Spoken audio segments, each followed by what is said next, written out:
പലരും പറയുന്നത് തങ്ങളും പിണറായി വിജയനും തമ്മിൽ ഒക്കച്ചകമാരെ പോലെയാണ്. സമസ്ത ഭരണമൊക്കെ അംഗീകരിച്ചു കൊടുക്കാറില്ലല്ലോ മൂപ്പരപണി. വീട് കത്തുമ്പോൾ പിന്നെ അത് തീ അണക്കാൻ വന്ന ആരാ നിരീശ്വരവാദിയെന്ന് നോക്കിക്കോ. സ്ത്രീകളുടെ കാര്യങ്ങൾ പൂർണ്ണമായി ശ്രദ്ധിച്ച് ആ സ്ത്രീനെ എന്താക്കണം എന്നറിയോ, പളുങ്ക് പാത്രം പോലെ നമ്മളെന്താക്കി കൊണ്ടു കിടന്ന് അവൾക്കുള്ള എല്ലാ സംരക്ഷണ കവചവും പുരുഷന്മാരത് ഏറ്റെടുക്കണം എന്നുള്ള കൽപ്പനയാണുള്ളത്.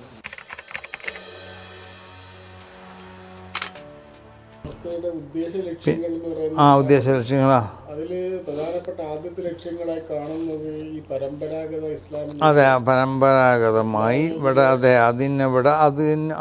അതിൻ്റെ സംരക്ഷണം പരമ്പരാഗതമായി കിട്ടിയത് തന്നെയാണ് ഇവിടുത്തെ ഇസ്ലാം എന്ന് പറഞ്ഞത്. അങ്ങനെയുള്ളത്.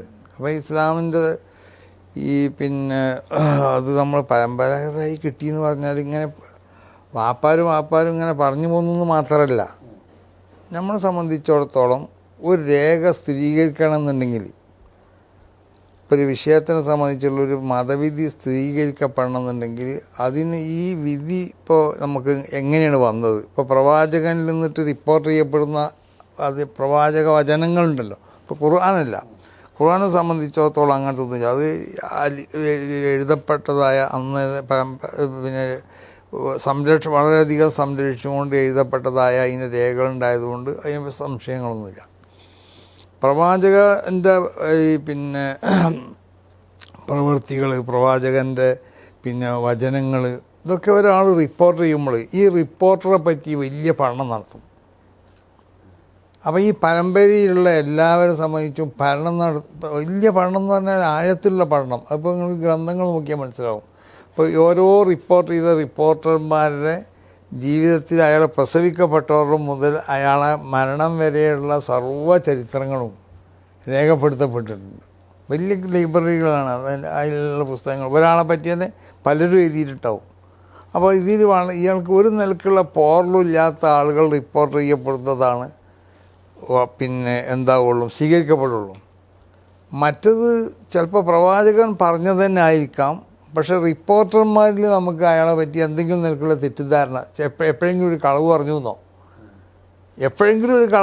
എന്നുള്ള ഒരു പിന്നെ ഒരു മൈനസ് അയാളിൽ വരികയാണെങ്കിൽ അയാൾ റിപ്പോർട്ട് നമ്മളെന്താവില്ല, അത് അംഗീകരിക്കില്ല എന്നാൽ അതിൻ്റെ ഒരു പ്രബലത കുറയും.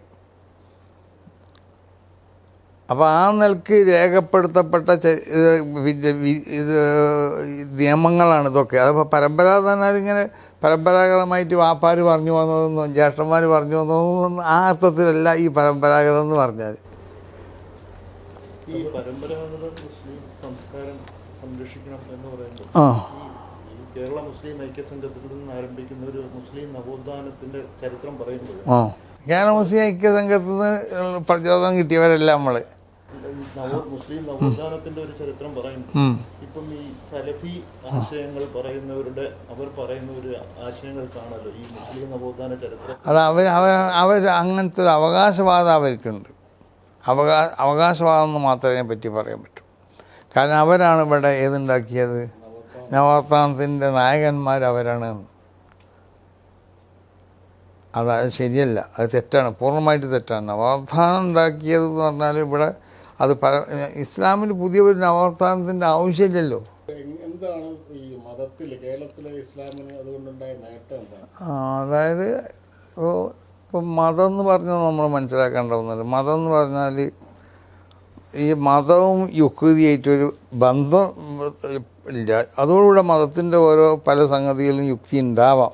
അപ്പോൾ യുക്തിയായിട്ട് ബന്ധപ്പെടുത്തേണ്ട ഒന്നല്ല, മനസ്സിലായില്ലേ? അപ്പോൾ ഈ എന്ത് ചെയ്തു എന്ന് വെച്ചാൽ ഈ പ്രവാചകരിൽ കൂടി ദൈവികമായി പ്രവാചകർക്ക് ലഭിക്കപ്പെട്ടു എന്ന് അങ്ങനെയാണ് ഞങ്ങൾ വിശ്വസിക്കേണ്ടത്. അങ്ങനെയാണ്, മനസ്സിലായില്ലേ? ഈ പലർക്കും സംശയം ഉണ്ടാവാം.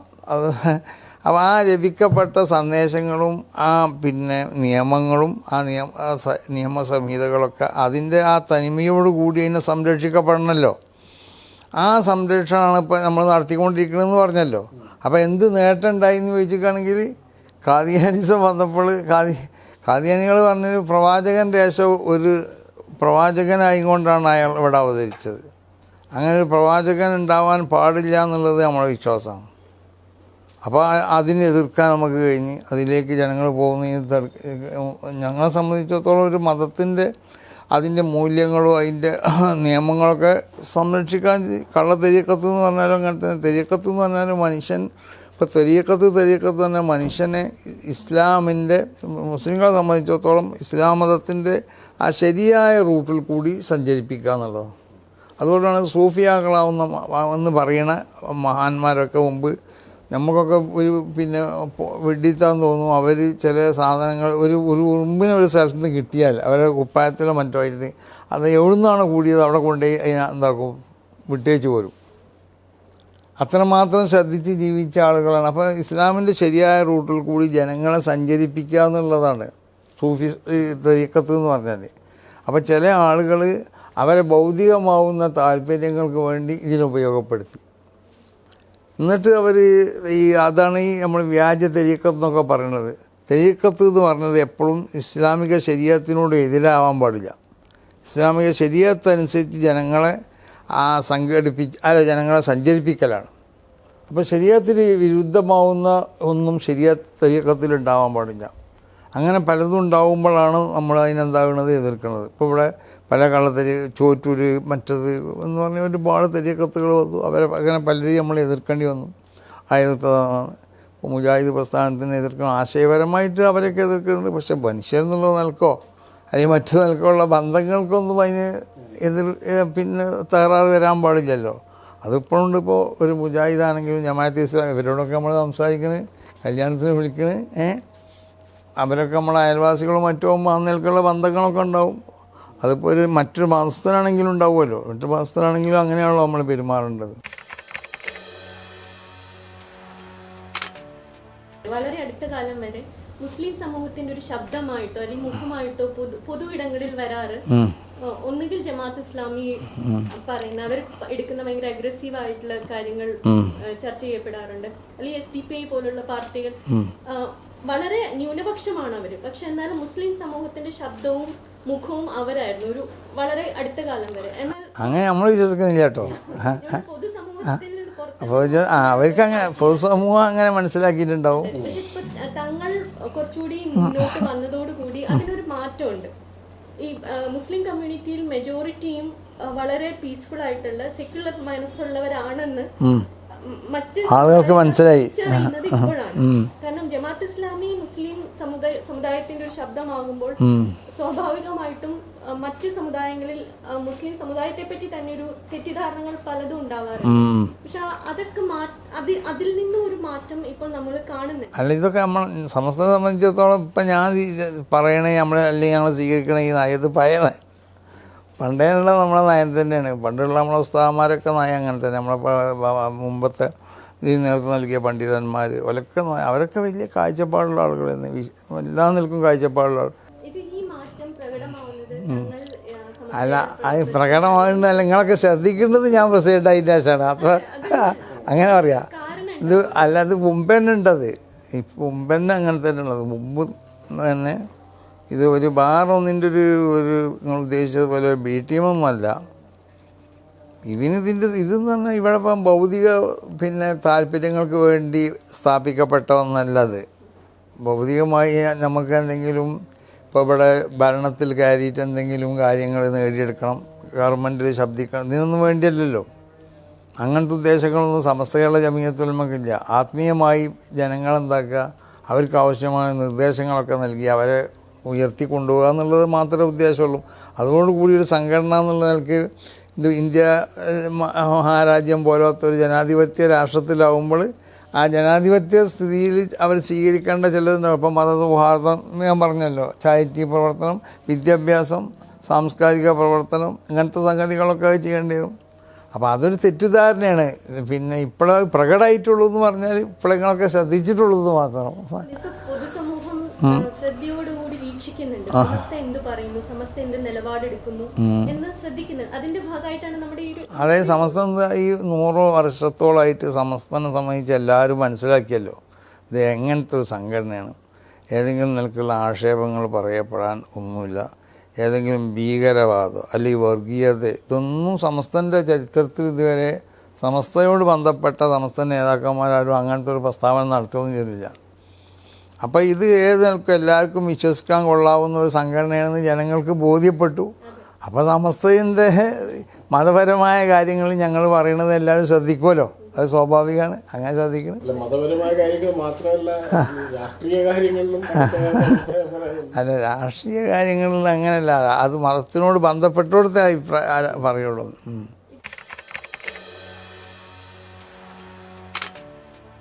ഈ സ്ത്രീ വിദ്യാഭ്യാസ കാര്യത്തിൽ സമസ്ത പണ്ട് സ്ത്രീ വിദ്യാഭ്യാസത്തിന് എതിരായിരുന്നുവെന്നും അങ്ങനെ പ്രമേയം പാസ്സാക്കിയിട്ടുണ്ട് എന്നും പറയുന്നത് അങ്ങനെയല്ല. ഇപ്പോൾ സമസ്തനെ സംബന്ധിച്ച് ഇംഗ്ലീഷ് വിദ്യാഭ്യാസത്തിനെതിരെന്ന് പറഞ്ഞില്ലേ, അങ്ങനെ പറഞ്ഞിട്ടുണ്ട്.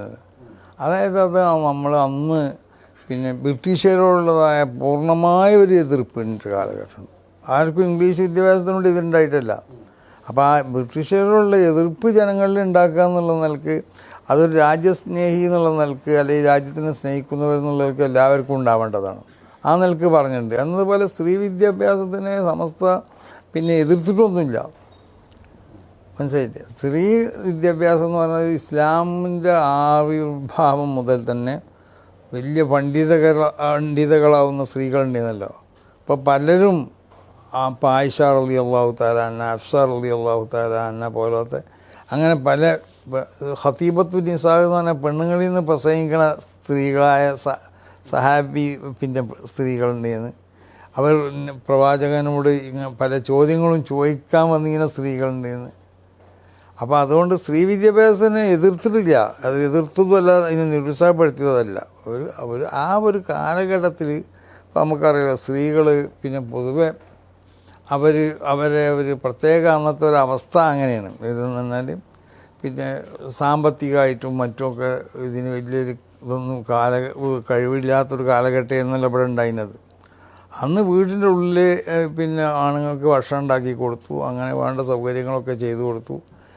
എന്നാലും അവർ ആവശ്യമായ അറിവുകളൊക്കെ പഠിച്ചവരാണെന്നാണ് ഞാൻ മനസ്സിലാക്കുന്നത്. അന്നത്തെ സ്ത്രീകളും എൻ്റെ ഇപ്പോഴുണ്ട് 10-85 വയസ്സായിട്ടുണ്ട്. മകവും മലയാളം എഴുതാനൊക്കെ അറിയും, മനസ്സിലായില്ലേ, വായിക്കാനറിയും. പിന്നെ മദ്രസയിലൊക്കെ പോയി സ്കൂളിലൊക്കെ പോയി പഠിച്ചവരാണ്. അപ്പോൾ അങ്ങനെ സ്ത്രീ വിദ്യാഭ്യാസത്തിന് സമസ്ത എതിർത്തു എന്ന് പറഞ്ഞത് ശരിയല്ല. അതിന് ചിലപ്പോൾ സ്ത്രീകളെ സംബന്ധിച്ചിടത്തോളം അവർക്ക് ഉള്ള സുരക്ഷത വേണം, അവരെ മാന്യത പരിഗണിച്ചുകൊണ്ട് അതിനെ സംരക്ഷിക്കപ്പെടണം എന്നൊക്കെയുള്ള ഒരു തിയറിയാണ് ഇസ്ലാമിൻ്റെ.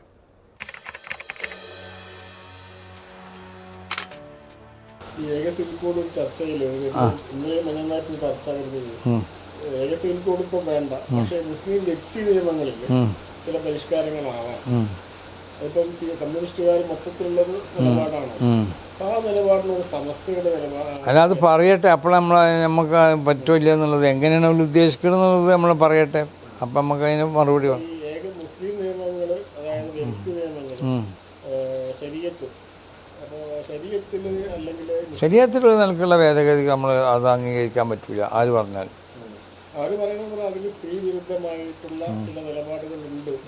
അത് കാലഘട്ടത്തിൽ ഇപ്പം പരിഷ്കരിക്കുന്നത് പറയുന്നില്ല, പക്ഷെ കാലഘട്ടത്തിൽ പരിഷ്കരിക്കപ്പെടാൻ അങ്ങനെ നമ്മളങ്ങനെ മനസ്സിലാക്കില്ല സ്ത്രീ വിരുദ്ധമായിട്ട് എന്തെങ്കിലും ഒന്ന് ശരീരത്തിലുണ്ടെന്നുള്ളത്. അത് സ്ത്രീകളെ ഏറ്റവും അധികം സംരക്ഷണം അത് മതത്തിൻ്റെ തത്വം എന്താണെന്ന് പറഞ്ഞാൽ മതം സ്ത്രീകളെ സംരക്ഷണം പുരുഷന്മാരെ ഏൽപ്പിക്കുകയാണ് ചെയ്യേണ്ടത്. വിശുദ്ധ ഖുർആൻ്റെ പ്രഖ്യാപനം അങ്ങനെ അർജിജാലു ഖവാമൂന അലൻ നിസാ, സ്ത്രീകളെ കാര്യങ്ങൾ പൂർണ്ണമായി ശ്രദ്ധിച്ച് ആ സ്ത്രീനെ എന്താക്കണം എന്നറിയോ, പളുങ്ക് പാത്രം പോലെ നമ്മളെന്താക്കി കൊണ്ടു കിടന്ന് അവൾക്ക് ആവശ്യമുള്ള എല്ലാ സംഗതികളും ചെയ്തു കൊടുത്ത് അവളെ എല്ലാ നിലക്കുള്ള സംരക്ഷണം ചെയ്ത് അവൾക്ക് എതിരിൽ വരുന്നതായ എന്തെല്ലാം ദുശക്തികൾക്കുണ്ടോ അതിൻ്റെ ഇതിൽ പ്രതിരോധിച്ചു കൊണ്ടിട്ട് അവൾക്കുള്ള എല്ലാ സംരക്ഷണ കവചവും പുരുഷന്മാരത് ഏറ്റെടുക്കണം എന്നുള്ള കൽപ്പനയാണുള്ളത്. അങ്ങനെ ഏറ്റെടുക്കണമെന്ന് കൽപ്പന ഉള്ളത് ഉണ്ടായിട്ടുണ്ടല്ലോ. പിന്നെ ഇപ്പോൾ നിങ്ങൾ പറയാൻ പോണത് ഇതാണ്, അനന്തരാവകാശത്തിൽ പെണ്ണിന് കുറവുണ്ട് എന്നൊക്കെയാണ്. അത് ഏറ്റെടുക്കേണ്ടവരാരാണ്? ആണത് ചെയ്തുകൊണ്ടിരിക്കുന്നത്. അപ്പോൾ അതുകൊണ്ട് എന്താക്കി എല്ലായിടത്തും അല്ലത് ഒരു ഭർത്താവിൻ്റെ സ്വത്ത് ഇട്ട് കൊടുത്തൊന്നുമല്ല, വാപ്പൻ്റെ സ്വത്ത് ഓരിയൊക്കെ കൊടുത്ത് ആൺകുട്ടികളും പെൺകുട്ടികളും ഉണ്ടാകുമ്പോൾ എന്താ ചെയ്യേണ്ടതെന്ന് പറഞ്ഞ് അവിടെ ആണിൻ്റെ പിന്നെ പെണ്ണിൻ്റെ രണ്ടിരട്ടിയാണ് ആർക്ക് കൊടുക്കേണ്ടത്, ആണിന് കൊടുക്കേണ്ടത്. കാരണം അത് ഇന്നൽക്കുള്ള പല സാമ്പത്തികമാവുന്ന കുറേ കാര്യങ്ങൾ പുരുഷന്മാരെ ശരിയത്ത് ഏൽപ്പിച്ചിട്ടുണ്ട്. അല്ല, അതിപ്പോൾ ജനങ്ങളിപ്പോൾ നിസ്കരിക്കലുണ്ടോയെന്ന് ചോദിച്ചാൽ നമ്മൾ പറഞ്ഞിട്ടല്ലോ, നിസ്കരിക്കണം എന്നുള്ളത് നിർബന്ധമാണ്. ജനങ്ങൾ നിസ്കരിക്കുന്നുണ്ടോ? കള്ളുടിക്കാൻ പാടില്ല എന്ന് നിർബന്ധമാണ്, വ്യഭിചരിക്കാൻ പാടില്ല എന്ന് നിർബന്ധമാണ്. ജനങ്ങൾ നടന്ന് വ്യഭിചരിക്കണ്, ജനങ്ങൾ കള്ളുടിക്കണ്. ഇപ്പോൾ ഒന്നാമത്തെ മയക്കുമരുന്നിൻ്റെ ലോകമല്ലേ ഇപ്പോൾ ഉള്ളത്. പിന്നെ ചൂതാട്ടം, കൊല ഒള്ളിയപ്പൊക്കെ ഇപ്പോൾ ഉണ്ടല്ലോ ഉഷാറായിട്ട്. ഇതൊക്കെ എല്ലാവരും അങ്ങോട്ടും ഇപ്പോൾ നമുക്ക് ഒരാളെ കൊല്ലുക എന്ന് പറഞ്ഞാൽ നമുക്കൊന്ന് മനസ്സിൽ ഞാനൊരു കോയിനെ വരെ ഇറക്കൂല. നിങ്ങൾക്ക് ആ രക്തം കാണാൻ തന്നെ കഴിയില്ല, അത്രയും മനസ്സ് അത്ര ഇതാണ്. അപ്പോൾ എങ്ങനെ ഇതൊക്കെ സംഭവിക്കുന്നതാണ് ഇപ്പോൾ നമ്മൾ ആലോചിക്കുന്നത്, ഈ ജനങ്ങൾ അങ്ങോട്ടും ഇങ്ങോട്ടും കൊല്ലുന്നത്. പിന്നെ ഈ കൽപ്പനകൾക്കൊന്നും വിധേയമായി കൊണ്ട് എല്ലാവരും നടക്കുകയാണെങ്കിൽ ഇവിടെ ഒന്നും ഉണ്ടാവില്ലല്ലോ, ഒരു പ്രശ്നവും ഉണ്ടാവില്ല. ഇവിടെ പലരും ഇപ്പോൾ മുസ്ലിം എന്നുള്ള പേരുണ്ടാവും, മുസ്ലിം കുടുംബത്തിൽ ജനിച്ചവനായിരിക്കും. ഓനെ ഒരു മുസ്ലിം ആവാൻ ആവശ്യമാവുന്ന ഒരു പ്രധാനപ്പെട്ട ചില വാക്കുകൾ ഘടകമുണ്ട്, അത് ഓൻ ചെയ്തിട്ടുണ്ടാവും. പക്ഷെ ഓൻ നിന്ന് കാണപ്പെടുന്ന ഒന്നൊരു മുസ്ലിം നിന്ന് കാണപ്പെടുന്നതാവില്ല. ഓൻ നിസ്കരിക്കുന്നുണ്ടാവില്ല, ഓൻ നോമ്പ് വയ്ക്കുന്നുണ്ടാവില്ല, അവൻ കള്ളുപിടിക്കുന്നുണ്ടാവും, ഓൻ വിചരിക്കുന്നുണ്ടാവും, ഓൻ അതുപോലെ ഇസ്ലാം നിരോധിച്ച എല്ലാ സംഗതികളും ചെയ്യുന്നുണ്ടാവും. എന്നിട്ട് അപ്പോൾ നമ്മൾ അവനെ കൊണ്ട് ഇസ്ലാമിനെ വിലയിരുത്താൻ പറ്റില്ല. അപ്പോൾ ഇസ്ലാം എങ്ങനെയാണെന്നുള്ളത് നമ്മൾ വിലയിരുത്തേണ്ടത് ഇസ്ലാമിൻ്റെ നിയമങ്ങളൊക്കെ പൂർണ്ണമായും കൊണ്ട് അനുസരിച്ച് ജീവിക്കുന്ന ആളുകളുണ്ടാവും, അവരെ കൂടിയാണ് നമ്മൾ ഇസ്ലാമിനെ വിലയിരുത്തേണ്ടത്. മുസ്ലിം പെൺകുട്ടികൾ ഉൾപ്പെടെ വളരെയധികം ആധുനിക വിദ്യാഭ്യാസം നേടുകയും ഉന്നത തലങ്ങളിലേക്ക് പോവുകയും ചെയ്തു. ആ ഒരു ആധുനിക, നേരത്തെ പറഞ്ഞൊരു ഒരു ആധുനിക വിദ്യാഭ്യാസം നേടുന്ന അവരുടെ ഒരു ഭൗതികമായ ചില കാഴ്ചപ്പാടുകളും അതിനോട് നമുക്ക് വലിയ എതിർപ്പില്ല, അല്ലാതെ ഒരു വെല്ലുവിളിയായി നമ്മൾ കാണില്ല. പക്ഷേ അവർക്ക് എന്ത് വേണമെന്ന് പറഞ്ഞാൽ ഞാൻ ഈ പറഞ്ഞതുപോലെ ഒന്നുകിൽ പെണ്ണിനെ നമ്മളെന്താക്കണം, പൂർണ്ണമായി സംരക്ഷണം അവൾക്ക് നൽകണം, അല്ലെങ്കിൽ ഓളെ സ്വന്തം സംരക്ഷിക്കാൻ ഓൾ പ്രാപ്തമാവണം. അപ്പോൾ നമ്മൾ യാത്ര പോകുമ്പോൾ തന്നെ സ്ത്രീ യാത്ര പോകുമ്പോൾ ഇസ്ലാമിൻ്റെ തീയതി എന്താണെന്ന് ചോദിച്ചാൽ അവളെ കൂടെ ഒരു മുസ്ലിം സ്ത്രീ പോകുമ്പോൾ അവർക്കല്ലേ ഇപ്പോൾ ഇത് ബാധിക്കുള്ളൂ. അവളെ കൂടെ അവളെ വാപ്പയോ അല്ലെങ്കിൽ അവളെ ഭർത്താവോ അല്ലെങ്കിൽ അവളെ സഹോദരനോ ആരെങ്കിലും കൂടെ ഉണ്ടാവണം. അല്ലെങ്കിൽ പിന്നെ വളരെയധികം ശക്തവതികളാവുന്ന സ്ത്രീകൾ കൂടെ ഉണ്ടാവണം. അപ്പോൾ അന്നേക്ക് സ്ത്രീ ജോലിയോ പിന്നെ അവർ ജോലിയിൽ പിന്നെ ആധുനിക പിന്നെ വിദ്യാഭ്യാസം നേടി ജോലിയിൽ വലിയ രംഗത്തൊക്കെ വരുന്നതിന് ഇപ്പോൾ നമ്മൾ ഡോക്ടർമാരെ പറ്റിയൊക്കെ ഇസ്ലാമിൽ തന്നെ ചർച്ച ചെയ്തിട്ടുണ്ട്. പെൺ ഡോക്ടർമാരെ പറ്റി, ആൺ ഡോക്ടർമാരെ പറ്റിയൊക്കെ. അത് പെണ്ണ് മുസ്ലിം ആവുന്ന പെണ്ണിക്ക് ഡോക്ടറാകാൻ പറ്റില്ലെങ്കിൽ ഇപ്പോൾ അങ്ങനെ ചർച്ച ഉണ്ടാവില്ലല്ലോ. അപ്പോൾ അതൊക്കെ ഓരോ കാലഘട്ടത്തിലും ആ കാലഘട്ടത്തിലുള്ളതായ ഓരോ പിന്നെ അതിൻ്റെ ഒരു കാലഘട്ടത്തിൻ്റെ വളർച്ച അനുസരിച്ച് ശാസ്ത്രീയമായിട്ടുള്ള വളർച്ച അനുസരിച്ചൊക്കെ അതിപ്പോൾ സ്ത്രീകളും തന്നെ എത്രയോ സ്ത്രീകൾ ബുദ്ധിമതികളായ സ്ത്രീകളുണ്ടാവില്ലേ. ഇപ്പം നിങ്ങൾ ചോദിക്കണേക്കാൾ ചിലപ്പോൾ 37 ചോദിക്കും. ഇത്തരം പെൺകുട്ടികളും സ്ത്രീകളിൽ നിന്ന് മുസ്ലിം സമുദായത്തിലുള്ളവർ തന്നെ ഈ വ്യക്തി നിയമത്തിൽ പ്രത്യേകിച്ച് ഈ പിന്തുടർച്ചാവകാശം കൊടുക്കുന്നതിലും മറ്റുമൊക്കെ ഒരു വ്യക്തി നിയമത്തിൽ അത് അവർക്കത് മനസ്സിലാവാത്തതുകൊണ്ട് അവർ പറയണം. അല്ല എല്ലാ പെണ്ണുങ്ങളൊന്നും ഉണ്ടാവില്ല. പറയാൻ ഏതെങ്കിലും ഒരു പെണ്ണുണ്ടായാലും മതിയല്ലോ, ഏതെങ്കിലും ഒരു പെണ്ണുണ്ടായാലും മതി ഇതിനൊക്കെ. ഇപ്പോൾ ചിലപ്പോൾ ആ പെണ്ണിൻ്റെ മനസ്സിൽ ഞാൻ പറഞ്ഞില്ലേ പേര് ഇസ്ലാമിൻ്റെ പേരുണ്ടാവുള്ളൂ, ആശയത്തിനെ പറ്റി മത നിയമങ്ങളെ പറ്റിയൊന്നും ശരിക്കും മനസ്സിലാക്കിയവളാവില്ല അവൾ.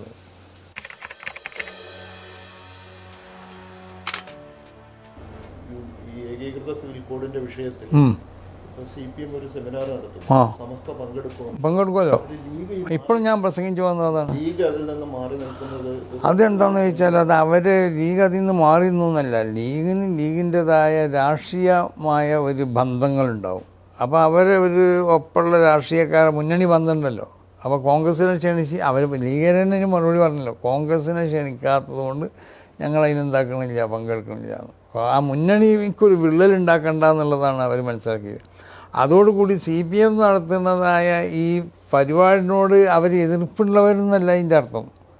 ഇവരെ വിളിച്ചില്ലല്ലോ, ലീഗിനെ വിളിച്ചു, കോൺഗ്രസ്സിനെ വിളിച്ചില്ല. അപ്പം ഞങ്ങളെല്ലാവരും നമ്മളെ പിണറായിയൊക്കെ പറഞ്ഞ മാതിരിക്ക് ഒക്കെ ചങ്ങായിമാരെന്ന് പറയില്ലേ, അപ്പോൾ അവരൊക്കെ ചങ്ങായിമാരാണ്.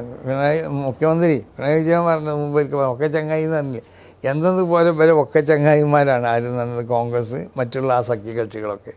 അപ്പോൾ അതിൽ നിന്നുള്ള ആരെങ്കിലും പങ്കെടുക്കണില്ല എന്നുണ്ടെങ്കിൽ അല്ല അവരെ വിളിച്ചിട്ടില്ലാന്നെങ്കിൽ സ്വാഭാവികമായിട്ട് അങ്ങനെയല്ലേ.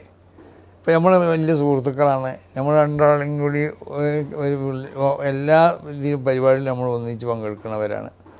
അപ്പം നീ നിങ്ങളെ വിളിച്ചില്ലെങ്കിൽ നിങ്ങൾ തന്നെ പറയണേ, എന്നെ വിളിച്ചിട്ടില്ലെങ്കിൽ പോയെന്നിട്ട് നമ്മളുള്ള സുഹൃത്ബന്ധം എന്തായി പോവും, അത് മുടങ്ങി അത് തെറ്റിപ്പോകുമെന്ന് കണ്ടാൽ ഞാൻ പോകില്ലല്ലോ. ആ സുഹൃത്ബന്ധം നിലനിർത്തുന്നുണ്ടെങ്കിൽ, അപ്പോൾ മുന്നണി ബന്ധം നിലനിർത്തുന്നുണ്ടെങ്കിൽ ഇവർക്ക് പോരാൻ പറ്റില്ല. അതോടുകൂടെ ഇതിനോട് ഇവരൊക്കെ എതിരാണെന്നുള്ളത് പിന്നെ പിന്നെ സുധാകരൻ വിളിച്ചു, ഇപ്പോൾ വിളിച്ചിരുന്നു.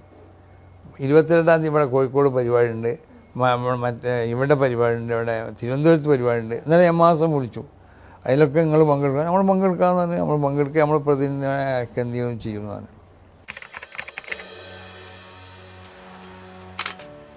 പലരും പറയുന്നത് തങ്ങളും പിണറായി വിജയനും തമ്മിൽ ഒക്കച്ചങ്ങന്മാരെ പോലെയാണ്. എങ്ങനെയാണ് പിണറായി വിജയനിലുള്ള ഒരു വ്യക്തിബന്ധം? അങ്ങനെയല്ല, വ്യക്തിബന്ധം അങ്ങനെയൊന്നുമില്ല. അവർ പിന്നെ പൗരത്വ പ്രശ്നം ഉണ്ടാകുമ്പോൾ എന്നോട് പറഞ്ഞു, പിന്നെ ഞാൻ നിങ്ങളവിടേക്ക് വരുന്നുണ്ട് എന്ന് പറഞ്ഞു.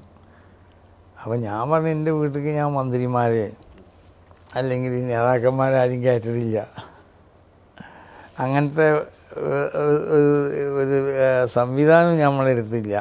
അവനോട് വീട്ടിലേക്കല്ല ഞാൻ വരണ്ടെന്ന് തന്നെ, മലപ്പുറത്തേക്ക് വരണമെന്നാണ് പറഞ്ഞത് തന്നെ. അവിടെ പൗരത്വത്തിന് ഇതിലൊരു പിന്നെ വിഷയത്തെ പറ്റി വിശദീകരിക്കാൻ ഈ ഒരു സമ്മേളനം നടത്തുന്നുണ്ട്, അതിൽ നിങ്ങൾ പങ്കെടുക്കണം എന്ന് പറഞ്ഞു. അങ്ങനെയാണ് അതാണ് അതിൻ്റെ. അല്ല, അതിന് മുമ്പ് നമ്മൾ പലപ്പോഴും പോയിക്കണം, പല ആവശ്യങ്ങളായിട്ട് വന്നു. അല്ല, അയാൾ വിലയിരുത്തുന്നത് പറഞ്ഞാൽ ന്യൂനപക്ഷങ്ങളോടുള്ളൊരു സമീപനമൊക്കെ വെച്ചാൽ ന്യൂനപക്ഷങ്ങളോടൊക്കെ നല്ല സമീപനമാണ്. അല്ല, അങ്ങനെയല്ല. നമ്മൾ പറയുന്ന കാര്യങ്ങളൊന്നും അയാളെന്തായിട്ടില്ല, നമ്മളോട് ചെയ്തു തരില്ല എന്ന്, അങ്ങനെ ചെയ്യില്ല എന്നൊന്നും പറഞ്ഞിട്ടില്ല പല കാര്യങ്ങളും. അപ്പോൾ അങ്ങനത്തെ ഒരു സ്വഭാവമാണ് മൂപ്പരുടെ സ്വഭാവം എന്ന് ഞാൻ മനസ്സിലാക്കിയിട്ടുണ്ട്. എല്ലാവരോടും നല്ല നിലക്ക് വരുമ്പോൾ അപ്പോൾ പല രാഷ്ട്രീയ നേതാക്കന്മാർക്കുണ്ട്. അയാളെങ്ങനെയെന്ന് വെച്ചാൽ മറ്റുള്ളവരൊക്കെ ചിലപ്പോൾ അങ്ങനെ തന്നെയാണ്. കാരണം ഇപ്പോൾ ഉമ്മൻചാണ്ടി അങ്ങനെയാണ്, പിന്നെ മുമ്പ് കരുണാകരൻ, ഇങ്ങനെ പലരുണ്ടല്ലോ. ഇവരൊക്കെ ഇപ്പോൾ നമുക്ക് എല്ലാവരും അവരെ പെരുമാറ്റം ആരെ പറ്റി നമുക്ക് അഭിപ്രായ വ്യത്യാസമൊന്നുമില്ല. എല്ലാവരും നല്ല ആളുകൾ തന്നെയാണ്.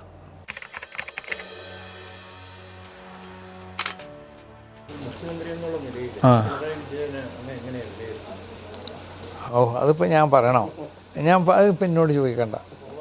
ഞാൻ പറഞ്ഞല്ലോ ഇപ്പോൾ അയാളോട്, മൂപ്പരൊരു പിന്നെ അത്ര ചെറിയ സംഗതികളൊന്നും പറയുന്ന ആളല്ല എന്ന് പറഞ്ഞില്ലേ, അത് മതിയല്ലോ. അല്ല, ഇത് രണ്ടാമതൊരു ഭരണത്തിൽ വീണ്ടും വന്നു, എത്രയോ നാളിന് ശേഷം ഒരാൾ വരുന്നു. അതിപ്പോൾ തുളച്ച ഭരണമൊക്കെ എല്ലാവർക്കും ഉണ്ടാവുമല്ലോ. അവർ അതിനൊക്കെ അല്ല, മുമ്പ് എപ്പോഴും ഉണ്ടായിങ്ങനെ കോൺഗ്രസിനൊക്കെ ഉണ്ടായില്ലേ?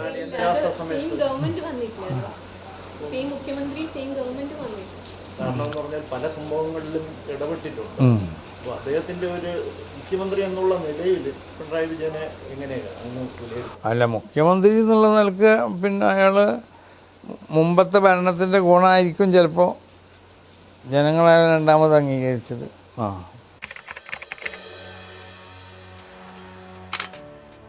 വഖഫ് നിയമനം PSCക്ക് വിടുന്ന വിഷയത്തിൽ പിണറായി വിജയൻ നേരിട്ട് തങ്ങളെ വിളിക്കുകയും തങ്ങൾ നേരിട്ട് പോയി ചർച്ചയിൽ പങ്കെടുക്കുകയും ചെയ്തു. അതേസമയം ലീഗിന്റെ സമര പരിപാടിയിൽ നിന്ന് സമസ്ത പിന്മാറുകയും ചെയ്തു.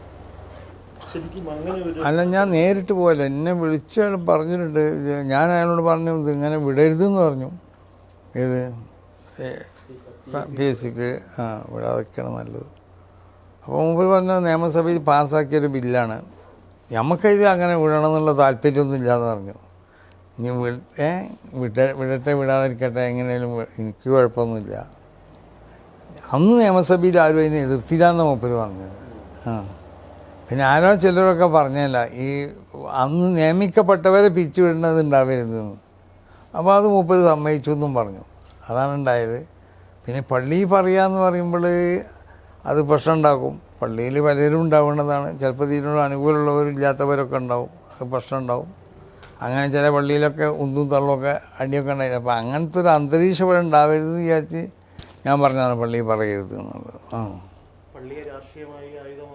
അതെ, അത് പള്ളി എന്നുള്ളത് ഇപ്പോൾ ഞാൻ പറഞ്ഞല്ലോ, നമ്മൾ പള്ളി എന്നൊക്കെ പറഞ്ഞാൽ അത് ജനങ്ങൾ ഇപ്പം ഞാൻ ഇന്നലെ കാഞ്ഞങ്ങാടുള്ളത് ഒരു ഹിന്ദു സുഹൃത്ത് അവിടെ വന്നിട്ട് അതിൻ്റെ അടുത്ത് താമസിക്കുന്ന ആളാണ്. അയാൾ വന്നിട്ട് പള്ളി കയറുന്നതിൻ്റെ പിന്നെ മുറ്റത്തിൻ്റെ ഗേറ്റിൻ്റെ അവിടെ അയാൾ ചെരുപ്പൂരി വെച്ചു. ചെരുപ്പൂരി വെച്ചിട്ട് കുറച്ച് വന്നിട്ട് ആ മുറ്റത്തിൻ്റെ അവിടെ വന്നിട്ട് അയാൾ രാവിലെ ജോലിക്ക് പോവാണ്. അപ്പോൾ അയാളിങ്ങനെ നിന്ന് കുറേ നേരം അവിടെ നിന്ന് ഒരു പ്രാർത്ഥനയൊക്കെ കഴിച്ചുകൊണ്ട് പോയത്. ഈ ഒരു ബഹുമാനം പള്ളിനോടും പിന്നെ ഓരോ മതസ്ഥർക്കും അവരുടേതായ ഇത് ആരാധനാലയങ്ങളോട് ആ നിലക്കുള്ള ബഹുമാനങ്ങളുണ്ടാവും. അത് അവർക്കുണ്ടാവും, ചിലപ്പോൾ അല്ലാത്തവർക്കും ഉണ്ടാവും. ഇതെന്തുകൊണ്ടാണെന്ന് ചോദിച്ചാൽ ഇത് പിന്നെ ഇവിടെ രാഷ്ട്രീയമില്ല. ഇവിടെ എന്ന് പറഞ്ഞിട്ടാണെങ്കിൽ ഈ മതത്തിൻ്റെ ആചാരങ്ങളോ അനുഷ്ഠാനങ്ങളോ അനുസരിച്ച് ജീവിക്കുന്ന ആളുകൾക്ക് വന്നുകൊണ്ട് അവരെ പിന്നെ അവരെ ആരാധന നിർവഹിക്കപ്പെടാൻ പറ്റേണ്ട ഒരു സ്ഥലമാണ്, വളരെ പുണ്യമായ സ്ഥലമാണെന്നൊക്കെ വിശ്വസിക്കുന്ന ഒരു ബഹുഭൂരിഭാഗം ആളുകളുണ്ടാവുമല്ലോ. അപ്പോൾ അത് പള്ളിക്ക് നമ്മൾ അത് പിന്നെ രാഷ്ട്രീയം പറഞ്ഞാൽ അത് ചിലപ്പോൾ ചില ആളുകളൊക്കെ ഉണ്ടാവും. എന്നോട് അയാൾ പറഞ്ഞിട്ട് പിണറായി പിന്നെ മുഖ്യമന്ത്രി പിണറായി വിജയൻ ഒന്നും എന്നോട് പറഞ്ഞിട്ടില്ല ഞങ്ങൾ പള്ളി പറയരുതെന്ന് പറയണമെന്നൊന്നും. അത് അയാൾ പറയരുതെന്ന് പറയണമെന്നൊന്നും എന്നോട് അങ്ങനെയൊക്കെ പ്രചരണമുണ്ട്. എന്നോട് അയാൾ നിങ്ങൾ പള്ളി പറയുന്നത് അത് അയാളിനോട് ഇതിനെ പറ്റി പറഞ്ഞു. അത് നമുക്ക് അടുത്ത ഇതിൽ നിയമസഭയിൽ അത് നമുക്ക് മാറ്റാം എന്ന് പറഞ്ഞു. അങ്ങനെ എല്ലാവർക്കും ഇവിടെ ജനങ്ങൾക്ക് അതിലൊരു പ്രക്ഷോഭവും കാര്യമൊക്കെ ഉണ്ടെങ്കിൽ അങ്ങനെ ചെയ്യാമെന്ന് മൂപ്പര് പറഞ്ഞു. അല്ലാതെ എന്നോട് നിങ്ങൾ ഇതിന് വേണ്ടി സമരം ചെയ്യണമെന്നോ നിങ്ങൾ നീ ചെയ്യണം ഒന്നും പറഞ്ഞില്ല. അയാളതൊന്നും പറയുന്ന സ്വഭാവക്കാരനുമില്ല. അത്ര ഞാൻ പോയിട്ടില്ല, ഇല്ല, ഞാൻ ആരും പറഞ്ഞേച്ച്. മൂപ്പര് അത്ര ഒരു അതൊക്കെ ചെറിയ ആളുകളുടെ സ്വഭാവമല്ലേ, അത്ര ചെറിയ മനുഷ്യൻ്റെ മൂപ്പര്.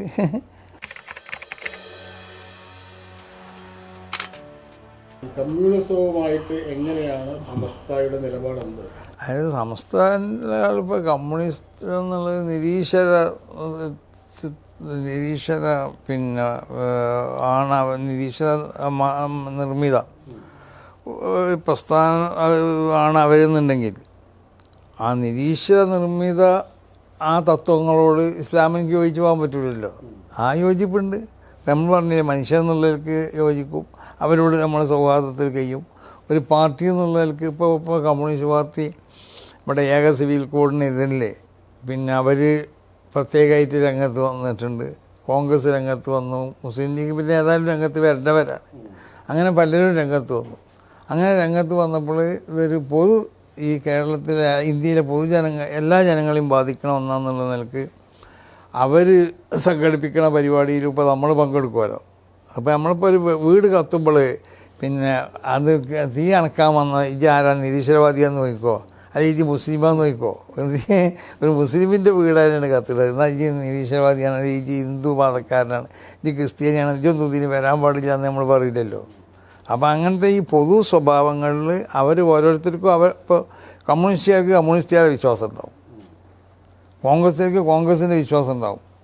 ഓരോ രാഷ്ട്രീയ പാർട്ടികൾക്കും ആ രാഷ്ട്രീയ പാർട്ടികളിൽ മതമുള്ളവരും മതമില്ലാത്തവരൊക്കെ ഉണ്ടാവും. അവർക്ക് അവരെ മതത്തിൻ്റെതായ വിശ്വാസങ്ങളും കാര്യങ്ങളൊക്കെ ഉണ്ടാവും. അതിലവർ നിലനിന്നും കൊണ്ട് തന്നെ മറ്റുള്ളവരോട് യോജിക്കാമല്ലോ, മറ്റുള്ളവർക്ക് അവരോട് യോജിക്കുക. ഇതാണ് നമ്മളെ തത്വം.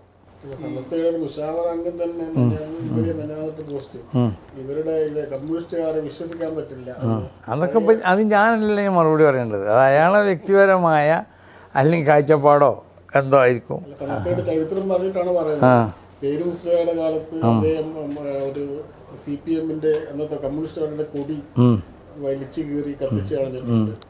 അപ്പൊ അങ്ങനെ വളരെ അത് അന്നുണ്ടായ അയാൾക്ക് വല്ല അങ്ങനെ ഉണ്ടാവും, അയാൾ കത്തിച്ച് കളഞ്ഞിട്ടുണ്ടാവും. ഇപ്പം എന്ത് കത്തിച്ച് കളഞ്ഞിട്ടാണെങ്കിൽ ഞാൻ അവിടെ നടക്കാൻ കഴിയില്ലല്ലോ. അപ്പോൾ അത് ഇതിപ്പോൾ CPM അല്ല, അതുപോലെ നിരീശ്വരവാദ നിർമ്മത കക്ഷികളോട് സമസ്ത എടുക്കുന്ന നിലപാട് ഇപ്പോൾ ഭരണകക്ഷി CPM ആണെന്ന്. ഭരണകക്ഷിയാണെങ്കിലും അല്ലാത്ത കക്ഷിയാണെങ്കിലും സമസ്തനെ സംബന്ധിച്ചിടത്തോളം പൊതു കാഴ്ചപ്പാടുകളുണ്ടല്ലോ. ഇപ്പോൾ നമ്മളത് ഇതിന് മുമ്പുണ്ടായ എന്താണ് മറ്റേ പൗരത്വ നിയമം, ആ പൗരത്വ നിയമത്തിൽ നമ്മളെല്ലാവരോടും സഹകരിച്ചല്ലോ. അതൊരു പൊതു പ്രശ്നമാണ്, നമ്മളെ മാത്രമല്ല എല്ലാവരെയും ബാധിക്കണ ഒരു പൊതു പ്രശ്നമാണ്. അങ്ങനത്തെ പൊതു പ്രശ്നങ്ങളിൽ ആര് പിന്നെ അതിന് വേണ്ടിയിട്ട് അതിൻ്റെ എതിരിൽ അങ്ങനത്തെ നിയമം വരുമ്പോൾ അതിൻ്റെ എതിരിൽ ആര് ശബ്ദിച്ചാലും ആ ശബ്ദങ്ങൾക്കൊക്കെ നമ്മളെ പിന്തുണ ഉണ്ടാവും. പിന്നെ അതുപോലെ തന്നെ വേറെ അവരായിട്ട് നമ്മൾ നിരീശ്വരവാദികളായിട്ട് മറ്റൊക്കെ തന്നെ അവരാ പിന്നെ വിശ്വാസങ്ങളോടോ അല്ലെങ്കിൽ അവർക്കുള്ളതായ തത്വങ്ങളോട് നമുക്ക് യോജിക്കാൻ പറ്റില്ല എന്നുള്ളൂ. അതാണ് അതിൻ്റെ അർത്ഥം. അപ്പോൾ മുസ്ലിമീങ്ങളെ തത്വങ്ങളോട് മുസ്ലിമീങ്ങളെ വിശ്വാസങ്ങളോട് അവർ യോജിക്കുമോ? മുസ്ലിമീങ്ങളെ വിശ്വാസങ്ങളോട് ഒരു ഹിന്ദുവിന് യോജിക്കാൻ കഴിയുമോ? കഴിയൂല. പക്ഷേ ഇസ്ലാമിനെ സംബന്ധിച്ചിടത്തോളം ഏതെങ്കിലും ഒരു മതത്തിൽപ്പെട്ട ആളുകൾ അവരെ മതം അനുസരിച്ചുള്ളതായ ഒരു വിവാഹം കഴിഞ്ഞു നിൽക്കാം. എന്നിട്ട് അവർ ഇസ്ലാമിലേക്ക് വന്നാൽ നമ്മൾ അവരോട് എന്താവില്ല, പുനർവിവാഹത്തിന് ആവശ്യപ്പെടില്ല. ഇസ്ലാമിൻ്റെ ആചാരം അനുസരിച്ച് വിവാഹം നടത്തണമെന്ന് നമ്മൾ പറയില്ല. അത് പറയാൻ പാടില്ല എന്നാണ്. അവർ രണ്ടാളും ഒന്നിച്ച് വരികയാണെങ്കിൽ, അല്ലെങ്കിൽ ആദ്യം ഒരാൾ വന്നു ഈ പെണ്ണിൻ്റെ യുദ്ധ കാലഘട്ടം എന്ന് പറയും. അതായത് പ്രത്യേകമായിട്ട് ഭർത്താവുമായിട്ട് പിരിഞ്ഞാൽ ഇത്ര കാലഘട്ടം എന്നുണ്ട്. ആ കാലഘട്ടത്തിൻ്റെ ഇടയിൽ അവൾ വന്നു, അല്ലെങ്കിൽ അവനാണ് അവൾ ആദ്യം വന്നിട്ട് പിന്നെ ഇയാളാണ് വരുന്നത്. അങ്ങനെ വന്നാൽ ആ ബന്ധം അതിൻ്റെ ഇടയിൽ വന്നാലും ആ ബന്ധം അതേമാതിരി നമ്മൾ നിലനിർത്തും. ആ മതാചാരപ്രകാരം നടത്തപ്പെട്ടതാണെങ്കിൽ അത് ഇപ്പോൾ ഹിന്ദു മത ആചാരപ്രകാരം നടത്തപ്പെട്ടു, അല്ലെങ്കിൽ ക്രിസ്ത്യാനികളുടെ ആചാരപ്രകാരം നടത്തപ്പെട്ടു, അല്ലെങ്കിൽ ബുദ്ധമതം, ഏത് മതമാണെങ്കിലും ഒരു മതത്തിൻ്റെ ആ ആചാരപ്രകാരം നടത്തപ്പെട്ടതിന് നമ്മളെന്താവും അതിന് അംഗീകരിക്കും. ഇപ്പോൾ നമ്മൾ കമ്മ്യൂണിസ്റ്റ് സഹകരിക്കുന്നതിനാൽ അവർ ഈ ഏക സിവിൽ കോഡിന് എതിരാണ്. അതുകൊണ്ട് പോലെയിട്ട് സഹകരിക്കുന്നത്. നമുക്ക് സഹകരിക്കാൻ പറ്റാത്തത് അവർ പറയുകയാണെങ്കിൽ അവരായിട്ട് നമ്മൾ സഹകരിക്കില്ല ആരായിട്ട് ആ വിഷയത്തിൽ. അപ്പോൾ നമ്മൾ അവരെ എതിർക്കും. അങ്ങനെയുള്ളൂ. BJP ഇടതുപക്ഷ ഗവൺമെന്റിനെതിരെ ഉന്നയിക്കുന്ന ഏറ്റവും വലിയൊരു ആരോപണം എന്ന് വെച്ചാൽ സമസ്ത എന്ത് പറയുന്നു അതെല്ലാം സമ്മതിച്ചു കൊടുക്കുന്നു. അങ്ങനെയൊന്നും ഉണ്ടാവില്ല. അതൊക്കെ വെറുതെ പറയണം. അങ്ങനെയൊന്നും ഒരു മുഖ്യമന്ത്രി ചെയ്യില്ല. അയാൾ മുഖ്യമന്ത്രിയല്ലേ, കേരളത്തിലെ മുഖ്യമന്ത്രിയല്ലേ. സമസ്ത ഭരണമൊക്കെ അംഗീകരിച്ചു കൊടുക്കാനല്ലല്ലോ മൂപ്പരപണി. മൂപ്പർ ഈ രാജ്യത്തിൻ്റെ പിന്നെ വിദ്യാഭ്യാസപരമായ സാംസ്കാരികമായ ഇതിനോട് ബന്ധപ്പെട്ട മറ്റുള്ള ഇവിടുത്തെ ജനങ്ങളെ ആവശ്യങ്ങൾ ഇതൊക്കെ ചെയ്തു കൊടുക്കലല്ലേ. സമസ്തയുടെ ഒരു രാഷ്ട്രീയ പാർട്ടികളോടുള്ള ഒരു നിലപാട് തന്നെയാണ് പിന്നെ സമസ്തയെ സംബന്ധിച്ചിടത്തോളം സമസ്തക്ക് രാഷ്ട്രീയമായിട്ട് സമസ്ത സംഘടന എന്നുള്ള നിലക്ക് ഒരു രാഷ്ട്രീയ പാർട്ടിയോട് പ്രത്യേക താല്പര്യമില്ല. സംഘടന എന്നുള്ളവർക്ക് ഏതെങ്കിലും ഒരു രാഷ്ട്രീയ പാർട്ടികളെ പിന്തുണക്കുന്നുമില്ല. സമസ്തയുള്ള വ്യക്തികൾ ഉണ്ട്, പല രാഷ്ട്രീയക്കാരുണ്ടാവും. പിന്നെ സമസ്തയും ലീഗും തമ്മിൽ തന്നെ സമസ്തയുടെ പിളർപ്പിന് ശേഷം, ഇപ്പോൾ അടുത്തിട്ടായ പിളർപ്പിന് ശേഷം ലീഗും സമസ്തയും ഒന്നും കൂടി എന്തായി യോജിച്ചിരിക്കുന്നത്. കാരണം സമസ്ത നേതാക്കന്മാരാണ് ലീഗിൻ്റെയും പ്രധാന നേതാക്കന്മാരൊക്കെ. ലീഗിൽ സമസ്തക്കാർ മാത്രമല്ല ലീഗിലുള്ളത്, അല്ലാത്തവരുണ്ട്, മുജാഹിദീങ്ങളുണ്ട്, ഇവരൊക്കെ ഉണ്ട്. പക്ഷേ സമസ്തൻ്റെ പ്രധാന നേതാക്കന്മാരാണ് ഇവിടെ ഉള്ളത്, ലീഗിലുള്ളത്. അപ്പോൾ ആ നിലക്ക് നമ്മളെ മദ്രസകൾ, നമ്മളെ കോളേജുകൾ മറ്റുമായിട്ടൊക്കെ അങ്ങോട്ടും ഇങ്ങോട്ടും ബന്ധപ്പെട്ടപ്പോൾ പാണക്കാട് തങ്ങന്മാരാവട്ടെ, മുൻകഴിഞ്ഞ വാഫക്കി തങ്ങളാവട്ടെ, ഇവരൊക്കെ സമസ്തയായിട്ട് ഏറ്റവും അധികം ഓലൊക്കെ സുന്നികളായിരുന്നു. സമസ്തനായിട്ട് അടുത്ത് ഇടവൈകി നിൽക്കുന്ന ആളുകളാണ്. ആ നിലക്കൊരു ബന്ധം ഉണ്ടാവുമല്ലോ. പക്ഷേ ഇപ്പം ഈ അടുത്ത കാലത്ത് സമസ്തയുടെ നമ്മുടെ ഒരു ഭാരവാഹിത്വത്തിൽ ഈ പാണക്കാട് തങ്ങൾ ഇല്ലാത്തത് എന്തുകൊണ്ടാണ്? അല്ല, അത് മുമ്പ് അങ്ങനെയല്ല. സമസ്തൻ്റെ ഭാരവാഹിത്വത്തിൽ തന്നെ അവർ പലരുണ്ടല്ലോ അതിൽ. അവരിപ്പോൾ അതിൻ്റെ ഒക്കെ പ്രസിഡൻറ്റ് സുന്നിവൻ സംഘം സമസ്തൻ്റെ ഏറ്റവും വലിയ ഒരു പോഷക സംഘമാണ്. അതിൻ്റെ പ്രസിഡൻറ്റ് പാണക്കാട് തങ്ങളാണ്. പിന്നെ സാദിഖ് അലി തങ്ങൾ അല്ലേ. പിന്നെ സമസ്തൻ്റെ വിദ്യാഭ്യാസ ബോർഡിൻ്റെ ട്രഷറർ സാദിഖ് അലി ശിഹാബ് തങ്ങളാണ്. ഉന്നതാധികാര സമിതി തന്നെ സമസ്തൻ്റെ പിന്നെ സമസ്തക്ക് കുറേ സമസ്തകളുടെ ജമിയത്തുൽ ഉലമ എന്ന് പറഞ്ഞ പണ്ഡിതന്മാരുടെ ഒരു ഇതാണ് അതിൻ്റെ ഏറ്റവും മെയിൻ. അപ്പോൾ അതിൽ ഉള്ള മെമ്പർഷിപ്പ് എന്ന് പറഞ്ഞാൽ അത് അതിൻ്റേതായ ഒരു പിന്നെ പല നിയമങ്ങളും എനിക്കുണ്ട്. ആ നിയമം അനുസരിച്ചുള്ളവരൊക്കെ അതിലാവും. അല്ല, അത് നമ്മൾ പറഞ്ഞില്ല അയാൾക്ക് അങ്ങനത്തെ ഉണ്ടോ ഇല്ല എന്നുള്ളതല്ല, അതിനെപ്പറ്റി നമ്മൾ ചിന്തിച്ചിട്ടില്ല. മൂപ്പര് സമസ്തൻ്റെ വിദ്യാഭ്യാസ ബോർഡിൻ്റെ ഖജാൻജിയാണ്. പിന്നെ ഇപ്പോൾ പുതിയ ഒരു ഇതുണ്ട്, ദേശീയ വിദ്യാഭ്യാസ SNEC അതിൻ്റെയും പിന്നെ ട്രഷറർ മൂപ്പർ തന്നെയാണ്. പിന്നെ സമസ്തൻ്റെ മറ്റേ എന്താണ് നമ്മളെ SKSF തന്നെ അതിൻ്റെ തലപ്പത്തും അവിടുത്തെ കുട്ടികൾ തന്നെയാണ്. ആരാണ്? ഹമീദ് അലി ശിഹാബ് തങ്ങൾ. അങ്ങനെ ഉണ്ടല്ലോ.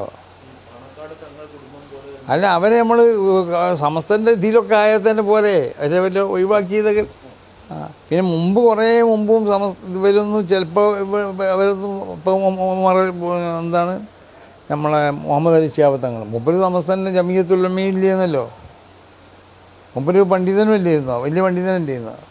ആ ലീഗിന്റെ കാര്യം പറഞ്ഞപ്പോൾ ആ ഈ അടുത്ത കാലം വരെ മുസ്ലിം കമ്മ്യൂണിറ്റി എന്ന് പറഞ്ഞ ലീഗിന്റെ ഒരു വോട്ട് ബാങ്ക് ആയിരുന്നു.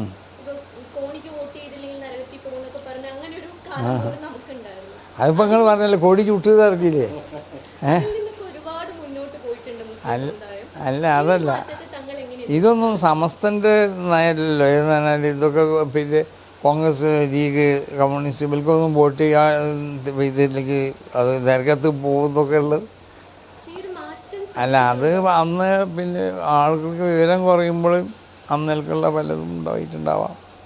ഈ ഒരു മാറ്റം ഇല്ലേ ഇപ്പോഴും നമ്മൾ പുറത്ത് മാറ്റം തന്നെ ഇപ്പം നമ്മളാകെ ഇപ്പം നമ്മളെ ഭക്ഷണത്തിൽ മാറ്റമുണ്ടായി, വസ്ത്രത്തിൽ മാറ്റമുണ്ടായി, പിന്നെ ഇല്ലേ, പിന്നെ നമ്മളെ വീടുകളിൽ മാറ്റമുണ്ടായി. ഇപ്പം കണ്ടില്ലേ പഴയ വീട് ഇപ്പോൾ കാണാനില്ല. ഇപ്പം ഒക്കെ ഇങ്ങനെ പുതിയ പുതിയ വീടുകളല്ലേ പലരും നിർമ്മിക്കണത്. ഈ മാറ്റം നല്ലതാണോ? ഏത് മാറ്റം? ഇപ്പൊ ഉണ്ടായിക്കൊണ്ടിരിക്കുന്ന ഒരു മാറ്റം, അല്ല ഇപ്പം ഉണ്ടായിക്കൊണ്ടിരിക്കുക ഒരു പ്രോഗ്രസീവ് ആവുന്നത്, കുറച്ചുകൂടി മുന്നോട്ട് പോകുന്നത്. അല്ല മുന്നോട്ട് പോകേണ്ടത് എന്ന് പറഞ്ഞാൽ നല്ല നിലക്കുള്ളതായ മുന്നോട്ട് പോകാനൊക്കെ നമുക്ക് അംഗീകരിക്കണമല്ലോ. ഈ മാറ്റത്തിനുള്ളതല്ല.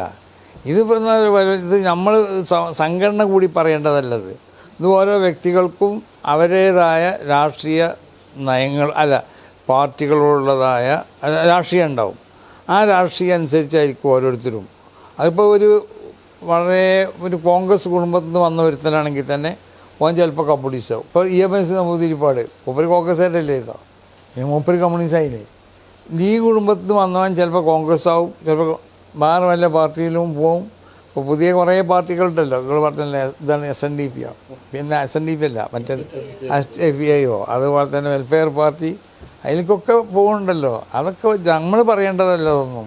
അതെങ്ങനെയാണ് മാറ്റങ്ങൾ, അത് നിങ്ങൾ രാഷ്ട്രീയമായിട്ട് രാഷ്ട്രീയക്കാരോട് ചോദിക്കുക. നിങ്ങളെ ഈ നിലക്കുള്ള ഈ ജനങ്ങളെ ഈ ചിന്തി ഈ മുന്നേറ്റമൊക്കെ നല്ലതാണോ അല്ലേ, അത് അവരോട് ചോദിക്കാം. നമ്മൾ അതിനെപ്പറ്റി അഭിപ്രായം പറയില്ല. നമ്മളത് നല്ലതാണോ, നമ്മൾ അഭിപ്രായം എന്ന് പറഞ്ഞാൽ എല്ലാവരും സമസ്തയിലേക്ക് വരേണ്ടത് നല്ലതാണ്.